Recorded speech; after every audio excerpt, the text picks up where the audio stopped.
Trust एक ऐसी चीज है जो आप किसी पे भी आंखें बंद करके नहीं कर सकते, और अगर आपने आंखें बंद करके किसी पे भी ट्रस्ट किया तो उसका नतीजा हमने देखा है इस चैप्टर के अंदर कि यूजीन के साथ एक्चुअली में हुआ क्या जब उसने ब्लाइंड फोल्डेड ट्रस्ट किया अपने वर्कर्स हेडक्वार्टर्स के ऊपर। और देखो, असल जिंदगी में भी यार ट्रस्ट ऐसे काम नहीं करता। अगर तुम किसी पर ट्रस्ट करो, बहुत ज्यादा चांसेस है, हाई प्रोबेबिलिटीज है कि वो तुम्हें धोखा देगा ही देगा। तो वेल, स्वागत है तुम लोगों का लुकिज्म के एक और नए एपिसोड में, जहां पर आज हम बात करने वाले हैं लुकिज्म के चैप्टर 594 से रिलेटेड कुछ थ्योरीज के बारे में, जो कि 595 और 596 में हमें देखने को मिल सकती हैं। तो अगर तुमने अभी तक चैप्टर नहीं पढ़ा तो जाओ पहले जाके पढ़ लो, उसके बाद ये वीडियो देख लेना, क्योंकि इसमें भारी भरकम स्पॉयलर्स होने वाले हैं। तो with a face follow warning और without any further due video को स्टार्ट करते हैं। ओके, तो सबसे पहले बात करते हैं कुरोडा ryuhei के बारे में। तो कुरोडा ryuhei फाइनली अपने निंजा फॉर्म के अंदर आ चुका है, और जिन लोगों ने मैनेजर किम नहीं पढ़ी है उन लोगों के लिए मैं बता दूं कि कुरोडा ryuhei से पहले भी हमें कुरोडा ब्लड लाइन के काफी लोग दिख चुके हैं मैनेजर किम की मानवा के अंदर, और करंटली अभी कुछ चैप्टर्स पहले भी हमें एक कुरोडा हिकारू नाम की एक कैरेक्टर दिखी थी, एंड साथ ही साथ हमें कुरोडा ब्लड लाइन की लेजेंड भी दिख चुकी है मैनेजर किम के अंदर, विच इज ऑक्सन जियोंग, और जिनके बारे में मैंने अभी अपनी रीसेंट वीडियो के अंदर बात भी करी है। तो अगर तुमने वो भी चेकआउट नहीं करी है तो जाओ पहले जाके वो भी चेकआउट कर लो। तो देखो, अगर वापस आए ryuhei पे और बात करें ryuhei की फाइटिंग एबिलिटीज के बारे में, तो ryuhei ने सिग्निफिकेंटली इंप्रूव किया है इस चैप्टर के अंदर, और उसने अपने आप को सिर्फ इंप्रूव ही नहीं करा है, हमने उसकी एक टेक्निक देखी जिसका नाम था मूनलाइट नाइट एनकाउंटर। अब जब मैंने नाम मूनलाइट सुना और जब मैंने देखा कि ये भी स्टिक से ही परफॉर्म होती है या फिर ये भी एक वेपन मास्टरी टाइप की ही चीज है, तब मेरे को सीधा याद आया गो किम, और मुझे लगा कि क्या होगा कि अगर ये वाली टेक्निक गो किम की एनकाउंटर हो, मतलब गो किम के मूनलाइट स्वॉर्ड की एनकाउंटर हो एक्चुअल के अंदर। एंड अगर देखा जाए तो ये चीज बहुत ही ज्यादा मेक सेंस भी करेगी, क्योंकि गो अभी फिलहाल के लिए कीटे किम की साइड पे है, और अगर गो कीटे किम की साइड से ही लड़ता रहता है जब तक गन उसको इन्फ्लुएंस नहीं करता, या फिर जब तक गन हमें बाहर नहीं दिख जाता, या फिर कोई भी XYZ फैक्टर्स की वजह से गो इस साइड पर नहीं आ जाता, मतलब एलाइड की टीम के साइड नहीं आ जाता, तब तक हमें यही मान के चलना होगा कि क्या पता ये गो किम की मूनलाइट स्वॉर्ड की एनकाउंटर हो, या फिर ये किसी तरीके की ऐसी टेक्निक हो जो मूनलाइट स्वॉर्ड को रोक सकती हो, क्योंकि हम जानते हैं कि मूनलाइट स्वॉर्ड की अब 5वीं टेक्निक भी एग्जिस्ट करती है जो कि गो ने खुद बनाई है। And to be very honest, अगर गो की टेक्निक को रोका नहीं जा सकता तो गो लिटरली बहुत ही ज्यादा ओवर पावर्ड कैरेक्टर बन जाएगा। वो अभी भी ओवर पावर्ड है, लेकिन कुछ ना कुछ एनकाउंटर तो चाहिए कि अगर वो ऐसे ही आकर एलाई टीम के ऊपर टूट पड़े तो ryuhei शायद हो सकता है कुछ अटैक्स तक एलाइड को प्रोटेक्ट कर पाए। अब देखो, इसी के साथ मैं एक चीज और बोल दूं कि ये तो एक जस्ट थ्योरी है कि हो सकता है ऐसा हो, बट अभी जब ऑफिशियल ट्रांसलेशन आएगी तो हो सकता है उसके अंदर इस टेक्निक का कुछ और नाम हो, क्योंकि ये अनऑफिशियल ट्रांसलेशन है। जब वेबटून पे आएगी तब इस बारे में बात करेंगे, अगर यही सेम ट्रांसलेशन रही तो। बट वेल, अगर हम इस चीज को थोड़ा लुकिज्म के एंगल से एनालाइज करें तो कुरोडा ryuhei अभी किसी भी हाल में नहीं है कि वो गो किम के सामने फाइट कर सके, मतलब गो किम के अगेंस्ट फाइट कर सके, क्योंकि देखो टेक्निक भी डिपेंड करती है उसके यूजर पे। अगर टेक्निक पावरफुल है और उसका यूजर वीक है तो टेक्निक किसी काम की नहीं है, क्योंकि आपका यूजर ही वीक है। तो दोनों को ही उतना ही पावरफुल होना पड़ेगा, और गो लिटरली अभी बहुत ज्यादा पावरफुल है कि कुरोडा ryuhei को उस तक पहुंचने में या फिर उसको एनकाउंटर करने के लिए भी वहां तक पहुंचने में अभी काफी टाइम लगेगा। तो देखो अभी ये टेक्निक कहाँ जाती है और इसका क्या होता है। ओके, तो पहले बात करते हैं हमारे जैक ली की, जिसका बहुत सारे लोग वेट कर ही रहे होंगे। देखो, जैक ली के बारे में अब हमें ऑफिशियली कुछ पता लग गया है, विच इज कि गोंग सब जी ने खुद बोला है कि जैक लिटरली बहुत लोगों को सरपास करने के लिए बना है। मतलब जिस हिसाब से वो ट्रेनिंग कर रहा है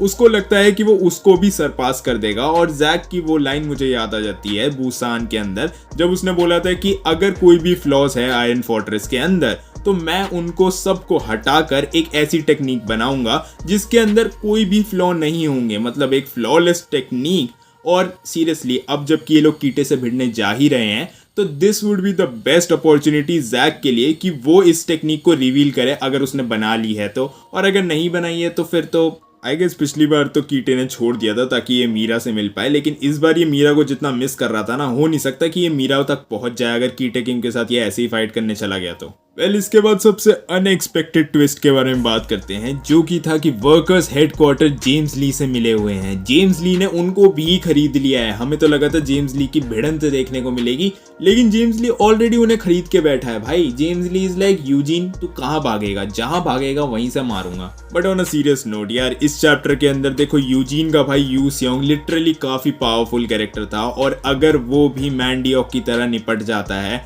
तो मुझे काफ़ी अफसोस होगा, क्योंकि दो प्रोमिनेंट सेकंड जनरेशन के बहुत ही ज़्यादा स्ट्रॉन्ग फाइटर्स का पोटेंशियल लिटरली यूजीन को सिर्फ बचाने में वेस्ट हो गया। मतलब यूजीन को बचाने की बजाय अगर ये लड़ने में थोड़ा सा ज़्यादा अपना फोकस रखते तो हो सकता है कुछ लोगों को तो निपटा ही देते। इसी के साथ एक चीज़ नोटिस करने वाली ये थी कि यू सियोंग के इंस्टिंक्ट्स काफ़ी ज़्यादा शार्प हैं। यू सियोंग को पहले से ही पता लग गया था, या फिर उसको पहले थोड़ा हिंट हो गया था कि यूजीन के लमड़े लगने वाले हैं, वो भी बहुत लंबे और मोटे वाले, इसलिए वो उसको लेकर भागने ही लगता है। और इस चीज़ की तारीफ तो वो बुढ़ा भी करता है, जो ऑब्वियसली प्रीजेन का बूढ़ा हुआ है, मेरे को उसका नाम नहीं याद, लेकिन हाँ वो बोलता है कि इस लड़के के इंस्टिंक्ट्स काफ़ी ज़्यादा शार्प है, और हो सकता है कि कहीं ना कहीं इसके इंस्टिंक्ट्स प्रोबेबली एली जैसे हों, क्योंकि हमने देखा है इसको जोहान के साथ जब हमने लास्ट टाइम फाइट करते हुए देखा था, तब ये थोड़ा बहुत कहीं ना कहीं एनिमल इंस्टिंक्ट टाइप में ही फाइट करने पे उतर आता है जब एनिमी काफ़ी ज़्यादा स्ट्रांग होता है। तो बट वेल अभी यू सियोंग के सिर्फ एक चाकू पड़ा है, और जहां तक मुझे लगता है कि यू सियोंग अब वर्कर्स हेडक्वार्टर वालों से लड़ने वाला है। और क्या पता, देखो बहुत ज्यादा चांसेस हैं कि ऐसी सिचुएशंस के अंदर ही कोई बंदा अगर इतना ज्यादा स्ट्रांग है जो कि यू सियोंग स्ट्रांग है, और साथ ही साथ यू सियोंग के पास अभी एक एब्सोल्यूट रिजॉल्व है कि उसको यूजीन को बचाना है, और एक इमोशनल सेंटिमेंट भी कह सकते हैं जो कि उसका यूजीन से कनेक्टेड है कि उसको उसके भाई को बचाना है, वो भी छोटे भाई को बचाना है। तो this is the great thing about using कि यहाँ पर उसके पास बहुत ज़्यादा चांसेस हैं, उसके पास एबिलिटीज़ है कि वो अपना यूनिक पाथ अनलॉक कर ले। और अगर यूनिक पाथ ना सही, लेकिन वो अपना यूनिक स्किल या फिर कुछ ऐसा अनलॉक कर सकता है जो एटलीस्ट वर्कर्स HQ वालों को कुछ देर तक रोक सके। हो सकता है कि वो वर्कर्स HQ का वो जो बुढ़े वाला बंदा है, मेरे को नहीं पता उसका नाम क्या है, लेकिन जो भी है वो बुढ़ाऊ, उसको भी निपटा दे। I mean, ये सिर्फ एक थ्योरी है, बट जहाँ तक मुझे लगता है अगर वो प्रीजेन का बंदा है और वो भी काफ़ी ज़्यादा स्ट्रॉन्ग है, अगर वो फिस्ट गैंग का एक मेंबर रह चुका है तो मुझे नहीं लगता यू सियोंग यहाँ पर बचने वाला है। बट हमारे लिए तो बहुत ही अच्छी बात होगी कि अगर यू सियोंग यूनिक पाथ अनलॉक कर ले, वहाँ से निकल जाए और वर्कर्स HQ वालों को भी निपटा दे लगे हाथों, बस वो बुढ़ाऊ बच जाए और बुढ़ाऊ उसको ना पकड़ पाए।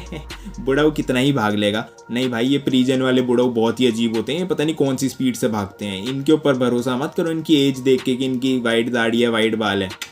ना ना ना ना ना। अब देखो, मैं इस बारे में बात करने वाला हूँ कि क्या हो सकता है अगर यू सियोंग मर जाता है। तो देखो, किसी भी केस में अगर यू सियोंग बच भी जाता है तो भी यूजीन को अभी फिलहाल तो नहीं पता लगने वाला कि यू सियोंग जिंदा है या मर गया। और अब हमें वो चैप्टर याद करना पड़ेगा जहां पर डैनियल और जेक बात कर रहे थे कि उनको एक स्ट्रैटेजिस्ट चाहिए उनकी टीम के लिए, मतलब कीटे से लड़ने के लिए उन्हें स्ट्रैटेजिस्ट की जरूरत है, क्योंकि जेम्स ली बहुत ही बढ़िया स्ट्रैटेजी बनाता है और वो माइंड गेम्स प्ले करता है। तो देखो, लगभग वर्कर्स खत्म ही हो गई है। वर्कर्स के एफिलिएट जरूर वहां पर प्रेजेंट है, लेकिन वर्कर्स एक्चुअल में सिर्फ 3 ही जने थे, यूजीन, यू सियोंग और मैंडियोक। एंड अब जहां तक मुझे लगता है बहुत ज्यादा चांसेस हैं कि यूजीन सीधा जाएगा जिनयोन पार्क को लेकर जेक के पास, या जेक के पास नहीं, या फिर अपने किसी और हाइड आउट पे, जो कि ओजी डैनियल उसको बताएगा कि उसको कहां पर आना है, ताकि वो थोड़ा बहुत सेफ हो जाए। और रास्ते में आते आते ओजी डैनियल ही यूजीन को प्रोटेक्ट करेगा। मतलब ऐसा मुझे लगता है बहुत ज्यादा चांसेस हैं ये चीज होने के, क्योंकि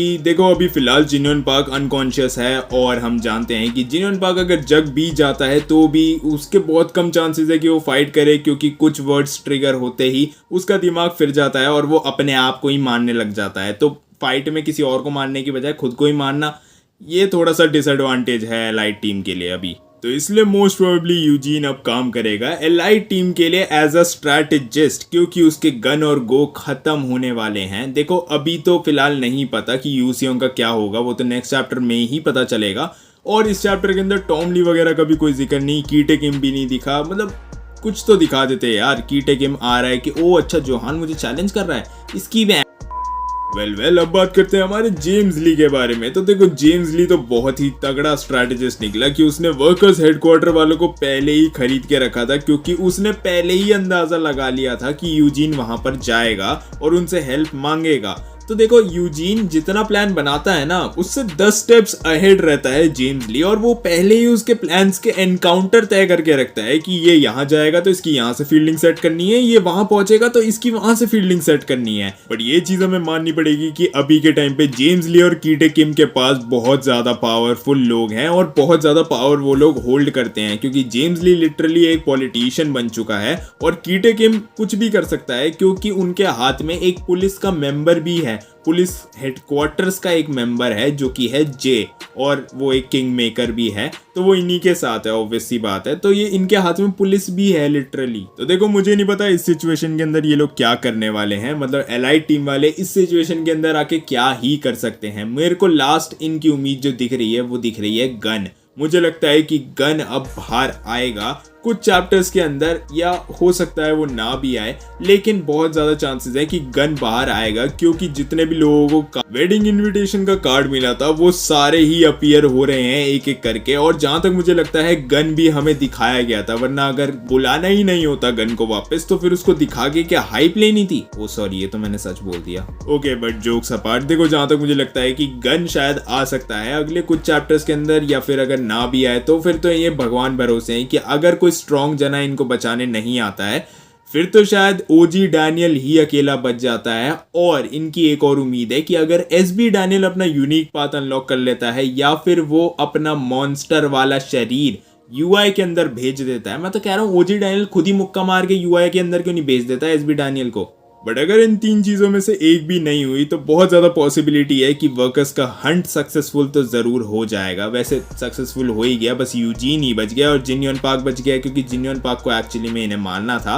और यूजीन जिन्योन पार्क को प्रोटेक्ट कर रहा है, इसलिए यूजीन की भी फील्डिंग सेट हो रही है। तो well with that being said हम भी वीडियो को यहीं पे रैप अप करेंगे। तुम लोगों को क्या लगता है इस चैप्टर के बारे में और नेक्स्ट कुछ चैप्टर्स के बारे में कि क्या हो सकता है लुकिज्म के अंदर? अभी फिलहाल के लिए तो बहुत ज्यादा अनप्रिडिक्टेबल स्टोरी चल रही है, कुछ चैप्टर्स तक प्रिडिक्टेबल थी, लेकिन अब पीटीजे अपनी फुल फॉर्म के अंदर आ गए हैं। पीटीजे ने भी अपना यूनिक पाथ अनलॉक कर लिया है, अनप्रिडिक्टेबिलिटी। और सीरियसली यूसीओं की तो मुझे बिल्कुल उम्मीद नहीं थी, और वर्कर्स हेडक्वार्टर वालों के धोखे की तो बिल्कुल उम्मीद नहीं थी। बट लोग वो क्या कहते हैं, जिस चीज की उम्मीद नहीं होती असल में आपके साथ वही होता है, और जब आप धोखे की उम्मीद नहीं करते तब आपके आसपास वाले ही आपको धोखा देके चले जाते हैं रादर देन आपके दुश्मन। तो वेल इस चीज को लेके तुम्हारे क्या थॉट्स है कमेंट सेक्शन में जरूर डाल देना, और तुम्हारी कुछ अपनी थ्योरीज है वो भी कमेंट सेक्शन में डाल देना। वीडियो अच्छी लगी हो तो लाइक कर देना, चैनल को सब्सक्राइब करे बिना कहीं मत जाना, और वीडियो को हाइप भी कर देना। तुम लोग हाइप क्यों नहीं करते हो यार? वीडियो को हाइप कर दो प्लीज यार, वीडियो को हाइप करो ताकि वो ऊपर जाए। वेल मैं मिलता हूँ अपनी नेक्स्ट वीडियो में। दिस इज मानवा सेनपाई एंड